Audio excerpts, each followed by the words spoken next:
Jared Goff a top 16 quarterback? Yes. This year he is. Yeah. Look at you. All right. There you go. Look at Will agrees. I'm sick and tired of this defense and people trashing Goff. Goff is not the reason we lose. He had no weapons, a decimated offense, still puts up 45. Fucking defense. Okay. Yeah. Boom. Boom. Bam. Right there, buddy. I'm telling you, Goff had a great game. That interception wasn't on him. It was a bad read. The only thing against Goff I have today was he had that first down. He had that first down, and he threw the ball. Is he a quarterback or is he a running back? He threw the ball, but he threw the ball into 4 defenders. 4. Yeah, that was a bad call. But we're lucky we didn't get it picked off. So there was another one standing on the sideline.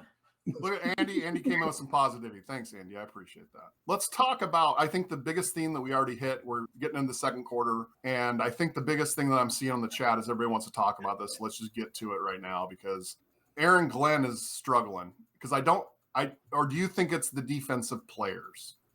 I think it's the execution. So we have to remember that we have a lot of young guys on the back end of that defense. I will say probably the most senior guy on the defense, who wears number 34 and has really nice long blonde hair, probably had the worst showing out of everybody on the defense today.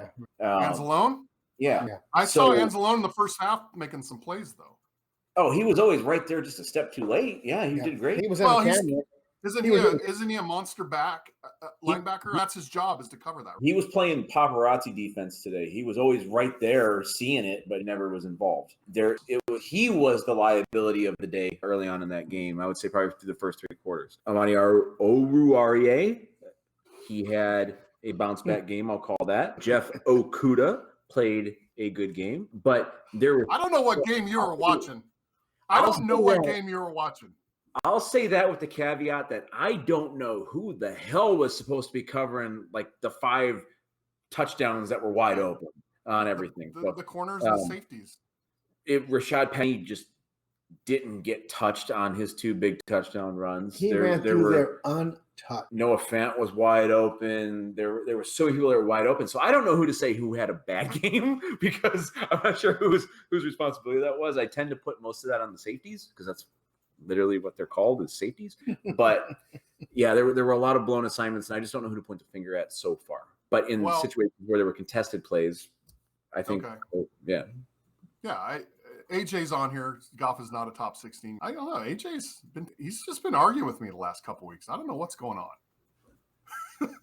Maybe we should have AJ on here and we should talk about why he's not a top 16 QB. I think that we can all agree he's a top 16 QB, right? AJ, is Goff a top 31? All right. Who's covering the tight ends in the bootleg? Yeah, I talked about that a little bit. It seemed like they had a bootleg plan. They went opposite side of the field. They were dinking and dunking little screens and stuff like that on us. They drew on us a couple times. I don't know how the defense didn't adjust to that. And that comes back to the Arron Glenn problem. I don't know, man. You think he's on the hot seat? I think that there's definitely some conversations that need to be had about how the defense was played today and the thought process that went into that. I get that you're playing against – I wish that they would have gone in this game not knowing Geno Smith's name because I think that they looked at it and said, that's Geno Smith. Let's make him beat us. And he did. He did.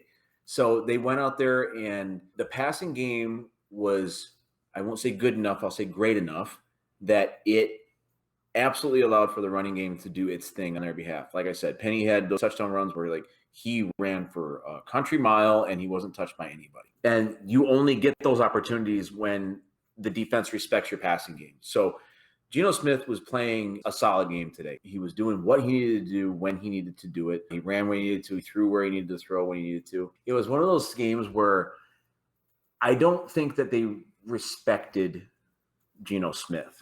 And that's why they played so soft on defense, because you would see so many of those passes where they catch the ball and there's nobody around them. They were playing such a soft zone that it was unreal. Yeah, when do you switch that up? It didn't work in the first half. Yeah, it didn't work in the first half. It wasn't going to work in the second half. I just don't know. I don't know why they didn't do anything to change that. And I don't know. I would say that there's some questionable decision-making right now, especially between last week and this week, with you're sticking with the same thing that's not working. And then, or like last week was you got something that's working and you completely go away from it at the last minute and then you lose the game. So we got really creative and lost a couple games in a row here, and that's not good. So I'd seen this. I actually responded to this one on Twitter. It said Dan Campbell with some suspect calls once again. Why didn't you go for 2? He had to go for 2. A kicker can't kick a fucking football. No, why, that was the first time after the first one. Why didn't he go for 2? That wasn't after the second one. But I don't really think Dan Campbell was to blame today. He didn't have as much energy, I noticed on the sideline. He looked like us every week, just like deflated and depressed. But I don't know. I don't think it was Dan Campbell. If you're going to put any blame on coaches, I think we can all agree it's on Arron Glenn this week. Which I hate to say because I like Arron Glenn, but I don't know. I think he's on the hot seat. I think he's got another couple weeks if the defense doesn't do something.